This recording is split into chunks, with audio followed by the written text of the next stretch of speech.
Hi everyone, मेरा नाम चंदन है और मैं आपका स्वागत करता हूं टिलिटेरियन आईएएस के इस प्लेटफॉर्म पे। इस वीडियो में हम लोग सिटीजनशिप का थर्ड टॉपिक कवर करने जा रहे हैं। अगर आपको याद हो, इससे पहले हम लोग सिटीजनशिप पे 2 वीडियो ऑलरेडी रिलीज कर चुके हैं। फर्स्ट वीडियो में हम लोग सिटीजनशिप के बारे में बेसिक बातें की, सिटीजनशिप से रिलेटेड जो भी फैक्टॉइड्स जो कि एग्जाम के पर्सपेक्टिव से इंपॉर्टेंट हो सकता था। Then we discussed about article 5 to article 11, that is part 2 of Indian constitution. Second video में हम लोगों ने डिस्कशन किया था सिटीजनशिप एक्ट 1955 जो कि इंडियन पार्लियामेंट ने बनाया, और इंडियन पार्लियामेंट ने उस एक्ट के थ्रू सेंट्रल गवर्नमेंट को ये राइट दिए कि after commencement of the constitution, क्योंकि कमेंसमेंट ऑफ द कॉन्स्टिट्यूशन से पहले कौन कौन से कैटेगरी ऑफ पीपल, क्या क्या कंडीशन थी जो सिटीजन हो सकते थे, वो तो कॉन्स्टिट्यूशन ने आर्टिकल 5 to 8 ऑलरेडी डिफाइन कर रखा है। But after commencement of the Indian constitution citizenship की क्या कंडीशन होगी, ये राइट पार्लियामेंट ने एक एक्ट के through, that is citizenship act 1955, उस सेंट्रल गवर्नमेंट को दिए। तो सिटीजनशिप एक्ट 1955 के बारे में हम लोगों ने बात की सेकेंड वीडियो में।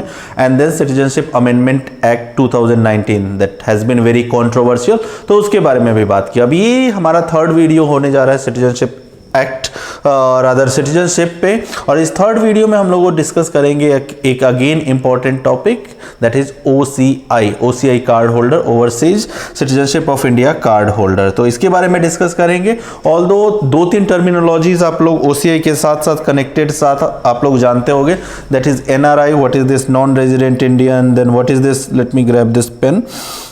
So what is this non-resident Indians, then what is this PIO, person of Indian origin, PIO card के बारे में भी आप लोगों ने सुना होगा बहुत कुछ, ठीक है। And then finally you have this OCI, overseas citizenship of India, right. तो इस कार्ड के OCI कार्ड के बारे में भी आप लोगों ने सुना होगा। तो इन तीनों के बारे में बात करेंगे। हालांकि NRI के बारे में हम लोग what is this non resident Indian, इसके बारे में हम लोग फर्स्ट वीडियो में ही बात कर चुके हैं, और NRI के बारे में बात करने की कोई ज़्यादा ज़रूरत भी नहीं है, बिकॉज ये इकोनॉमिक टर्मिनोलॉजी है, ज़्यादा पॉलिटिकल कॉनोटेशन इसका नहीं है। NRI के क्या राइट्स है ये ऑलरेडी आप लोग इकोनॉमिक्स के थ्रू जानते होंगे। तो NRI के बारे में हम लोग बेसिक चीज़ ऑलरेडी डिस्कस कर चुके हैं, introductory part of the first video of the citizenship chapter. As far as PIO card is concerned, ये आपका 2015 से पहले काफी पॉपुलर था।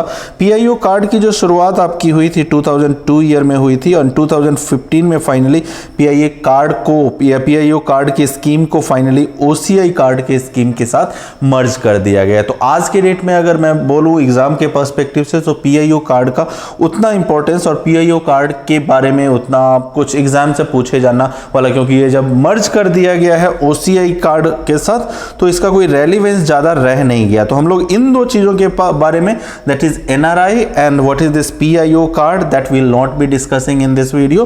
प्राइमरीली इन दिस वीडियो, और द फोकस इस वीडियो में हम लोग फोकस करेंगे OCI, that is overseas citizenship of India. तो सबसे पहले हम लोग बात करते हैं कि OCI कार्ड है क्या, और OCI कार्ड हम लोग एक्सटेंड क्यों करते हैं एज अ कंट्री, जब हमारे पास सिटीजनशिप का कॉन्सेप्ट और सिंगल सिटीजनशिप का कॉन्सेप्ट है। तो ओवरसीज सिटीजनशिप ऑफ इंडिया हम लोग अपने डायस्पोरा, इंडियन डायस्पोरा, जिनका कहीं ना कहीं persons of Indian origin, what is this persons of Indian origin, ये अगर आप नहीं समझते हैं तो आपको फर्स्ट वीडियो देखने की जरूरत है। वहां क्लियरली हम लोगों ने डिफाइन किया हुआ है कि what is this PIO, that is persons of Indian origin. So again मैं कह रहा हूं, अगर PIO आप नहीं जानते हैं कि who are the people who are called this, तो इसकी डेफिनेशन आपको देखने की जरूरत है। इस वीडियो में मैं अपने आप को रिपीट नहीं करूंगा। तो सबसे पहले जो सवाल उठता है वो सवाल ये उठता है कि हम लोग, और यह इंडियन गवर्नमेंट जो है, why to extend OCI card, हम लोग इंडियन डायस्पोरा को OCI कार्ड जो है, और इंडियन डायस्पोरा कौन है, जो कि इंडिया की कम्युनिटी से कभी ना कभी या इंडियन सिटीजन रहे हैं या इंडिया के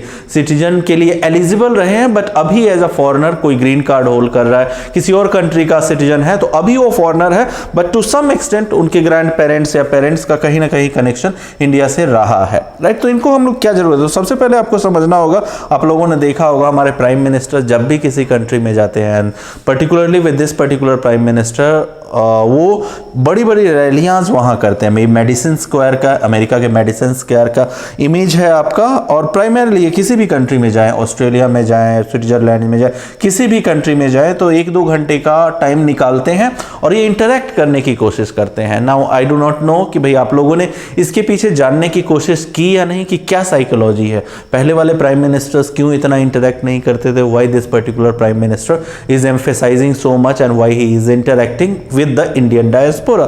सो द प्राइमरीली सी देखिए इंडिया के जो डायस्पोरा है, अगर रेमिटेंसेस की कंडीशन आप जानते होगे तो इंडिया अभी रेमिटेंसेस के नंबर में भी मतलब बहुत सारा जो इंडिया का फॉरेन करेंसी आती है वो रेमिटेंसेस के थ्रू आती है। वो रेमिटेंसेस कौन भेजता है? Remittances ultimately these people NRIs भेजते हैं और इंडियन डायस्पोरा जो है आपका ये रेमिटेंसेस भेजती है, जिससे कि अपना फॉरेन करेंसी का जो आरबीआई के पास है वो अच्छा खासा मेंटेन रहता है। सिमिलरली ये लोग जो है इन्वेस्टमेंट भी इंडिया में करते हैं अलॉन्ग विद द रेमिटेंसेस। अगर इंडिया से इनका कनेक्शन है तो ऑफ कोर्स इन्वेस्टमेंट, कुछ अगर उनके पास सेविंग्स है, अच्छी खासी सेविंग्स है, तो इन्वेस्टमेंट कहाँ जाएगा? इन्वेस्टमेंट भी अपने आप। So ultimately the purpose of prime minister और any country wooing their ex citizens, the primary reason you will notice, the primary reason is that they would be leveraging the Indian diaspora. Just a moment guys.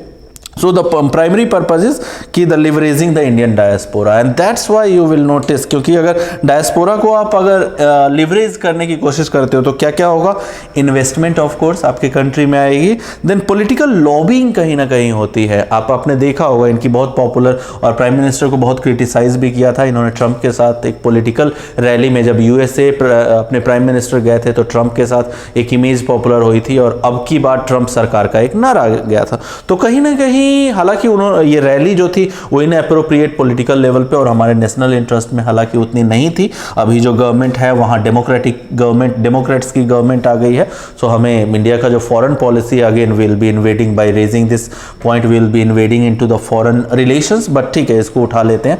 तो वो rally appropriate नहीं थी, but at that time when he was rallying for the अब की बार Trump की सरकार, तो उस टाइम वो ट्रंप से एक्चुअली नेगोशिएट कर रहे थे। ठीक है, वहां भी इंडिया का इंटरेस्ट जो है वो इन्वॉल्व था। ठीक है, कहीं ना कहीं ट्रेड डील्स वगैरह उनको ये कहीं तो पॉलिटिकल लॉबिंग जो है, अगर आपके ज़्यादा लोग हैं और इस तरह आप क्राउड को अगर वू कर पाते हो तो आप वहाँ के जो नेशनल लीडर्स हैं उनके साथ अच्छा रेपो, अच्छा ट्रेड डील कहीं ना कहीं नेगोशिएट करके ला सकते हो। और कहीं ना कहीं ये सॉफ्ट पावर भी, जब हमारे इंडियंस बाहर रह रहे हैं और उनका वो हमारे कल्चर को अल्टीमेटली प्रमोट कर रहे हैं, तो सॉफ्ट पावर भी बिल्ड करते हैं। और इस सब रीजन से आप देखोगे कि ऑल दो people are not our citizens currently, but just because they had some past connection with the India, and that's why we are trying to woo them by extending this OCI cards, ताकि उनका India का जो connection है कहीं ना कहीं एक heart वाला कनेक्शन वो मेंटेन रहे और हमारा जो ये पर्टिकुलर गोल है, इन्वेस्टमेंट वाला गोल, पॉलिटिकल लॉबिंग वाला गोल और सॉफ्ट पावर वाला गोल, ये प्राइमरीली हमारा बनता रहे। ठीक है, तो this is the concept why this OCI card और पीआईओ कार्ड भी जैसे पहले 2015 से पहले हम लोग एक्सटेंड कर रहे थे, तो क्या रीजंस थे। अब अगर बात करें कुछ फैक्टॉइड्स की ओसीआई के बारे में, तो फैक्टॉइड्स जानने की, इसका ओरिजिन जानने की कोशिश करते हैं। तो 2000 ईयर में एक कमेटी का निर्माण किया गया, कमेटी स्टैब्लिश की गई। Committee was led by none other than the L M Singhvi, और उनसे पूछा गया कि भाई आप इस चीज को एग्जामिन करो, इस चीज की एनालिसिस करो कि ये जो इंडियन डायस्पोरा है इनका हम ज्यादा से ज्यादा और अच्छा बेनिफिट कैसे उठा सकते हैं, किस तरह से हम उनके साथ एक कंस्ट्रक्टिव रिलेशनशिप मेंटेन कर सकते हैं। फाइनली 2002 में ये रिपोर्ट सबमिट करते हैं और 2000 रिपोर्ट, उस रिपोर्ट में हालांकि मैं नहीं जाऊंगा, actually that report was the basis. In 2002 reports become basis of Indian government starting to initiative, that is PIO card. वो पीआईओ कार्ड वाला इनिशिएटिव अभी चला जा चुका है, and the second initiative was regarding this OCI card which is continuing even today. So it was on the recommendation. So the first factoid is कि LM Singhvi committee आपको थोड़ा सा याद रखना है कि इनके रिकमेंडेशन पे OCI कार्ड की स्टार्टिंग हुई थी। 2003 में आप देखोगे कि जो आपका सिटीजनशिप एक्ट 1955 है उसमें अमेंडमेंट किया जाता है और OCI कार्ड हम लोग ऑफर करते हैं 16 कंट्री में रहने वाले उन लोगों को, अगेन सभी लोगों को नहीं, उन लोगों को 16 कंट्रीज में, 16 अलग अलग कंट्रीज में, फॉरेन कंट्रीज में रहने वाले उन लोगों को जिनका कहीं ना कहीं, जो कि कहीं ना कहीं पर्सन ऑफ इंडियन ओरिजिन, कहीं ना कहीं इंडिया के साथ उनका कनेक्शन रहा है, उनका रहा है डायरेक्टली और इनडायरेक्टली, या उनके फोर फादर्स का रहा है, तो 16 कंट्री के सिटीजन्स को करते हैं। Finally this is not limited only to the 16 countries. 2005 में आप देखोगे सिटीजनशिप एक्ट 1955 में अगेन अमेंडमेंट किया जाता है और इसका स्कोप बढ़ा के सिर्फ 16 कंट्री के PIOs person of Indian origin के साथ नहीं, बल्कि सारी कंट्रीज के लिए में रहने वाले पर्सन ऑफ इंडियन ओरिजिन के लिए कर दिया जाता है। बट 2 कंट्रीज जिनको 2003 में भी कंसेशन नहीं दिया गया था और उनको 2005 में भी नहीं दिया जाने वाला है, और अब भी पाकिस्तान और बांग्लादेश में रहने वाले पर्सन्स ऑफ इंडियन ओरिजिन वो OCI कार्ड्स के लिए अप्लाई नहीं कर सकते। सो ये 2 कंट्रीज एक्सेप्शन है अभी भी, एक्सेप्ट दोज 2 कंट्रीज। आज के रेट में 2005 के इस अमेंडमेंट के बाद आप देखोगे पर्सन ऑफ इंडियन ओरिजिन के सभी अलग अलग देशों में रहने वाले लोग पर्सन ऑफ इंडियन ओरिजिन के जो हैं वो OCI कार्ड के लिए अप्लाई कर सकते हैं। OCI कार्ड के क्या बेनिफिट्स हैं, क्या एलिजिबिलिटी क्राइटेरिया है, वो हम लोग डिस्कस करेंगे अगले स्लाइड में। अभी कुछ फैक्टॉइड्स हम लोग डिस्कस, किसका इवोल्यूशन, कैसे जेनेसिस OCI कार्ड का हुआ और किस तरह से इवोल्यूशन हुआ है। देन फाइनली 2015 में आप देखोगे कि PIO कार्ड वाली जो स्कीम थी उसको OCI कार्ड के साथ मर्ज कर दिया गया है। एंड एक बात आपको बता दूं, जब भी हम लोग यूज करते हैं overseas citizenship of India, it should not be constitute as कि ये ड्यूअल सिटीजनशिप का कॉन्सेप्ट है, नहीं, ये जस्ट एक एक्सटेंशन है जो कि हम कुछ अपने ऑब्जेक्टिव, पॉलिटिकल ऑब्जेक्टिव, कुछ इकोनॉमिक ऑब्जेक्टिव और कुछ कल्चरल ऑब्जेक्टिव, एक कल्चरल एसोसिएशन बनाने के लिए ये एक एक्सटेंशन दे रहे हैं। This should not be constitute as dual citizenship, because India में ड्यूअल सिटीजनशिप का कॉन्सेप्ट है नहीं। What we do have is single citizenship. So these are certain factoids जो कि आपको याद रखने हैं, किस तरह से इवोल्यूशन हुआ है OCI कार्ड का। अब बात करते हैं एलिजिबिलिटी क्राइटेरिया। अगर कोई पर्सन ऑफ इंडियन ओरिजिन है जो कि वहां रह रहे हैं किसी दूसरे कंट्रीज में एक्सेप्ट पाकिस्तान एंड बांग्लादेश, तो क्या एलिजिबिलिटी क्राइटेरिया उनको फुलफिल करना पड़ेगा कि वो OCI कार्ड के लिए सेंट्रल गवर्नमेंट के पास अप्लाई कर सकते हैं। तो हर वो बंदा, a person who is citizen of another country but at the time of commencement of Indian constitution he और she fell in any of the following category.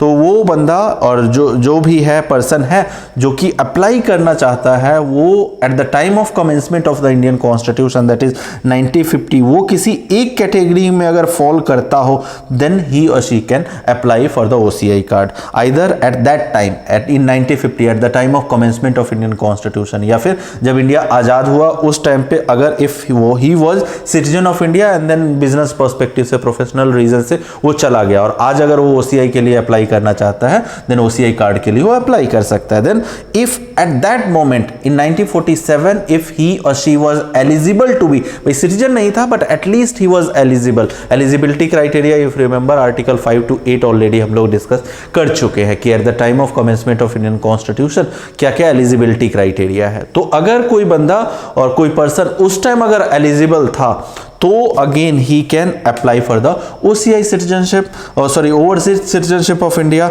Then अगर एट दैट टाइम वो सिटीजन था किसी भी एक territory का जो कि इंडियन टेरिटरी में बिलोंग या फिर मर्ज कर दी गई, तो भी वो OCI कार्ड के लिए अप्लाई कर सकता था। देन अगर इन तीनों कैटेगरी में जो पर्सन है उनका अगर कोई माइनर चाइल्ड भी है, अगर कोई पर्सन है जो कि इन तीनों में से किसी कैटेगरी से बिलोंग करता है और उसका अगर कोई माइनर चाइल्ड है, then that minor child will also be eligible for applying this OCI card.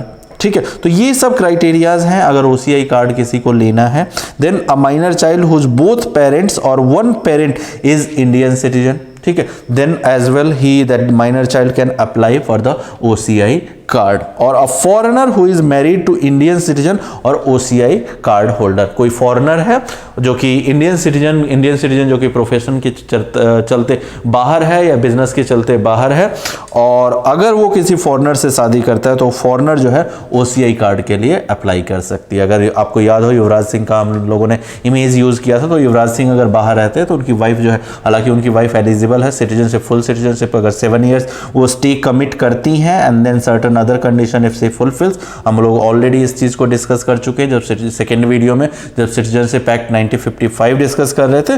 But again अगर युवराज सिंह बाहर रहते हैं और ही इज इंडियन सिटीजन और वो अगर किसी फॉरेनर से जैसा कि उन्होंने शादी कर रखी है, तो उनकी वाइफ जो है वो OCI कार्ड के लिए भी अप्लाई कर सकती है। So these are the category of people who are eligible to apply for the OCI cards. Now अगर बात करें कुछ अगेन इनके राइट्स की, अगर ओसीआई कार्ड अगर कोई होल्ड करता है तो उनके क्या क्या राइट्स हैं, अगर इन चीज़ों की बात करें तो राइट्स आपके इस स्लाइड पे आपको दिख रहे होंगे।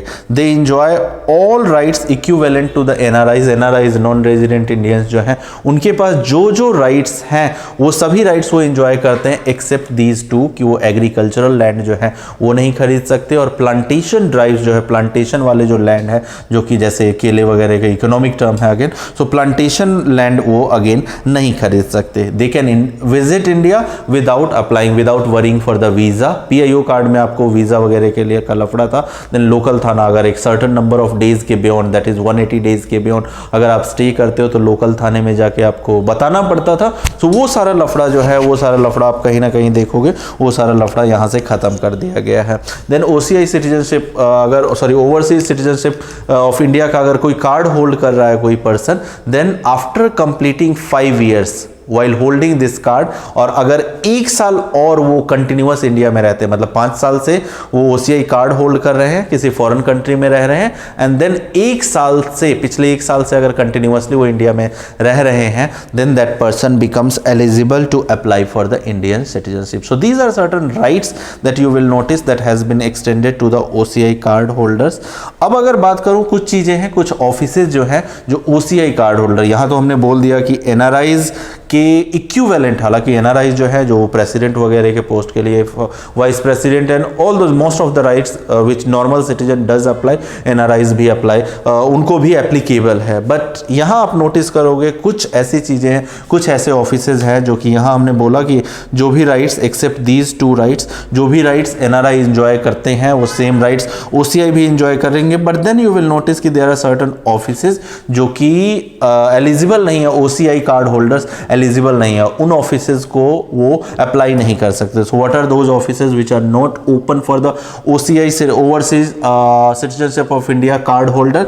सो यू विल नोटिस कि प्रेसिडेंट का ऑफिस, वाइस प्रेसिडेंट का ऑफिस, देन अगर आप सुप्रीम कोर्ट के जज बनना चाहते हो वो नहीं बन सकते, देन हाई कोर्ट के जज नहीं बन सकते, आप एमपी का इलेक्शन नहीं लड़ सकते, आप एमएलए का इलेक्शन, आप एमएलसी का इलेक्शन नहीं लड़ सकते, तो किसी तरह का इलेक्शन नहीं लड़ सकते। देन अगर मैं स्क्रीन से आपके हटूं तो वोटर कार्ड के लिए, that is form 6, voter card के लिए आप अप्लाई नहीं कर सकते, आप किसी तरह का यूपीएससी पीएससी का इस तरह का एग्जाम नहीं दे सकते।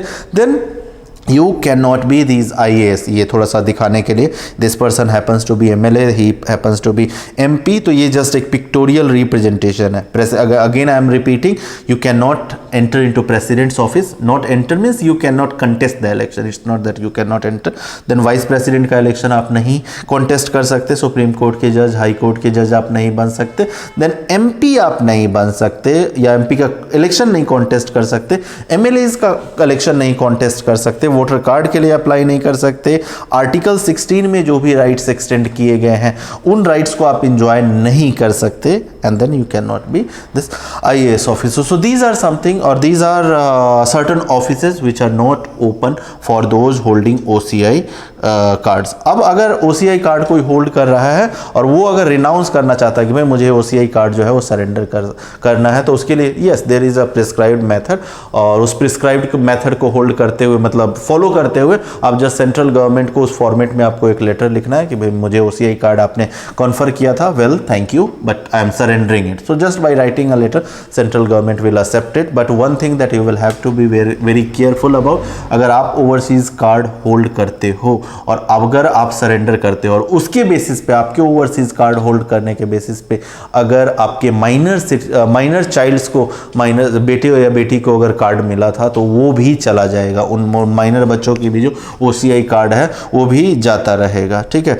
और सपोज अगर करो आप इंडियन सिटीजन थे, सॉरी आपको OCI कार्ड मिला हुआ था और अगेन उस OCI कार्ड के बेसिस पे कंसीडर करते हुए आपकी जो स्पाउस जो कि फॉरेन नेशनल है, ठीक है, आप तो पर्सन ऑफ इंडियन ओरिजिन थे तो आपको उस पर्सन ऑफ इंडियन ओरिजिन के कैटेगरी पे OCI का कार्ड मिल गया, लेकिन और उस OCI के कार्ड के बेसिस पे आपकी वाइफ जो है, जो कि फॉरेन नेशनल, जिनका पर्सन ऑफ इंडियन ओरिजिन से कोई लेना देना नहीं था, सी वॉज नॉट PIO, अगर उनको मिला हुआ था ये OCI कार्ड, सो अगर आप सरेंडर कर रहे हो तो आपका स्पाउस का भी जो OCI, फॉरेन स्पाउस का जो OCI है वो भी जाता रहेगा।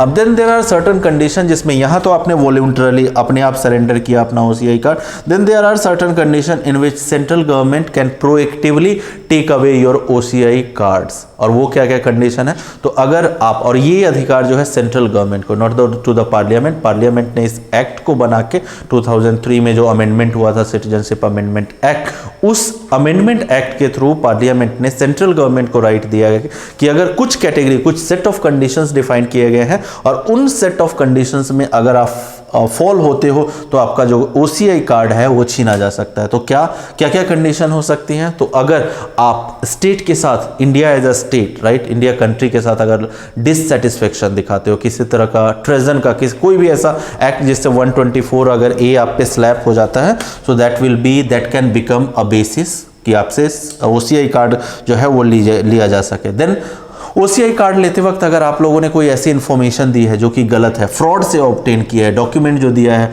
वो फर्निश्ड नहीं है, वो सही नहीं है डॉक्यूमेंट, तो उस केसेस में भी आपका चला जाएगा। अगर कॉन्स्टिट्यूशन से आपने, इंडियन कॉन्स्टिट्यूशन से अगर डिससेटिस्फेक्शन दिखाई है, देन अगेन OCI कार्ड आपका छीना जा सकता है। Eight the time of war, अगर इंडिया किसी कंट्री के साथ वॉर में है और आप इलीगली या अनलॉफुली अगर उस कंट्री के साथ एंगेज होते हो, ठीक है, या ट्रेड करते हो, so even in that situation आपका OCI कार्ड, रिमेंबर, आप even if you are residing, you can not claim कि भाई मैं फुल सिटीजन जो हूँ वो मैं किसी और कंट्री का हूँ, यू कैन नॉट, नो। अगर इंडिया ने अनलॉफुल अगर डिक्लेयर किया है कि भाई हमारे सिटीजन्स जो है, अभी हम इस कंट्री के साथ वॉर पे हैं, चाइना के साथ वॉर पे है, पाकिस्तान, हमारे सिटीजन्स या फिर कोई भी ऐसा बंदा OCI कार्ड होल्ड कर रहा है, उसको अगर ये ट्रेड नहीं करना चाहिए, और अगर आप ट्रेड में एंगेज करते हो, सो that can again become basis for the central government कि वो OCI कार्ड से आपको डिप्राइव कर सके। देन अगर OCI कार्ड आप ऑब्टेन करते हो and with in 5 years of obtaining the OCI card, आपको आपकी कंट्री में, जिस कंट्री के आप सिटीजन हो, उस कंट्री में आपको 2 या 2 से ज़्यादा साल के लिए अगर इम्प्रिजनमेंट हो जाती है, कन्विक्ट हो जाते हो, then again that can be a basis कि आपसे कार्ड लिया जा सके। अगर इसके अलावा भी एक वेग रीजन इसके साथ ऐड किया गया है विच कैन बिकम बेसिस कि आपसे OCI कार्ड का जो है OCI कार्ड छीना जा सकता है, and what is that, for any reason, and this is again a wide power that has been extended to what you call central government. और वो वाइड पावर क्या है कि इंडिया, अगर इंडियन गवर्नमेंट को लगता है कि किसी भी रीजन से ये बंदा हमारे लिए सिक्योरिटी थ्रेट है, या फिर ये इंडिया की सोवरेनिटी और सिक्योरिटी को थ्रेट पहुंचा सकता है, so that can also be the basis. अभी recently you have this man call Aatish Taseer, ठीक है, इनकी जो है सिटीजनशिप, वो OCI कार्ड वाला जो स्टेटस है वो सेंट्रल गवर्नमेंट ने ले लिया था, बिकॉज उन्होंने अपना पाकिस्तानी, जो उनके फादर है वो पाकिस्तानी ओरिजिन से, और वो डिक्लेयर नहीं किया था। सो ये वाला ग्राउंड यूज करके कि he that person had used by concealing that information, he has fallen into this particular category, that he has by concealing the fact this fact that his father was of Pakistani origin, so he has committed a fraud on Indian citizenship, तो OCI card जो है वो इस basis पे ले लिया गया था। so these were certain condition जिनके बेसिस पे सेंट्रल गवर्नमेंट जो है। और एक बात बता दूं, यहाँ मैंने फैक्ट्स लिमिटेड रखे हैं कॉस्ट बेनिफिट को देखते हुए। लक्ष्मीकांत ने बहुत लंबा इस आर्टिकल को, इस पर्टिकुलर टॉपिक को खींचा हुआ है, जो कि एग्जाम पर्सपेक्टिव से, although at the end of day books आप देखते होगे, बुक्स पहले इतनी मोटी हुआ करती थी, अब धीरे धीरे इतने, फिर इतनी, ऐसे ऐसे बढ़ाते जा रहे हैं, just to make a claim कि भाई जो सारे क्वेश्चन जो पूछे जा रहे हैं, बिकॉज बाइबल का क्लेम लेना है ना, तो उस तरह का Bible, it is at these kind of moment that duty of people like us, जो कि गाइड कर सके, आपको बता सके कि किस पर्टिकुलर टॉपिक में कितना पढ़ना है, क्या कॉस्ट बेनिफिट रहेगा। सो ये जो इन्फॉर्मेशन आप लोगों को दे दी गई है, OCI कार्ड यहाँ लिमिटेड इन्फॉर्मेशन है कॉस्ट बेनिफिट को देखते हुए, क्योंकि ज़्यादा क्वेश्चन यहाँ से बनते नहीं हैं। सो जो पॉसिबल क्वेश्चन फ्रेम हो सकते हैं UPSC में या PCS में आपके, वो सारे इन्फॉर्मेशन इस चीज़ में, इस स्लाइड्स में डाल दिए गए हैं। ये मैं आपको टेलीग्राम में शेयर कर दूंगा, अगर टेलीग्राम आप लोगों ने नहीं ज्वाइन किया तो यूटिलिटेरियन IAS के नाम से आप लोग ज्वाइन कर सकते हैं। तो फर्स्ट वीडियो में आपके कोई MCQ नहीं था, सेकेंड वीडियो में भी कोई MCQ नहीं था, this is the third and last video on the citizenship, and that's why 4 MCQ, I am leaving you with the 4 MCQ that I will expect you कि आप अटेम्प्ट करें। This is the first MCQ, और हम लोगों को comment section में बात आए, this is the second MCQ. I hope you can see on the screen. I am not covering the screen. This is the third MCQ and then this is the fourth MCQ. ठीक है, so these are the 4 MCQ. अगर आप लोगों को नहीं दिखा हो, मैंने फटाफट किया हो, तो वीडियो आप लोग पॉज कर सकते हैं और फिर देख सकते हैं. आई गेस थर्ड MCQ आपको लोगों को प्रॉपर नहीं दिखा होगा, वहाँ ज़्यादा टाइम तक मैंने फ्रेम को रहने नहीं दिया था. तो ये this is the third MCQ. ठीक है, and this is the next is the fourth MCQ. So these are the 4 MCQ and after this will be entering into the fundamental right section. एक चीज़ और आप लोगों को बता दूं कि इंडियन पॉलिटी की पूरी सीरीज हम लोग ऑलरेडी खत्म कर चुके हैं. अगर आप लोगों को वन गो में इंडियन पॉलिटी की सीरीज खत्म करनी है तो इंडियन पॉलिटी इन इंग्लिश करके एक सीरीज है, एक प्लेलिस्ट है, वो सर्च कर सकते हो और आप लोग इंडियन पॉलिटी वन गो में खत्म कर सकते हो. सो इन वर्ड्स के साथ I will be completing, I will be wrapping up this particular video and thereafter will be releasing the videos on और the video lectures on fundamental rights. So until we release that video, till then, bye bye, good night.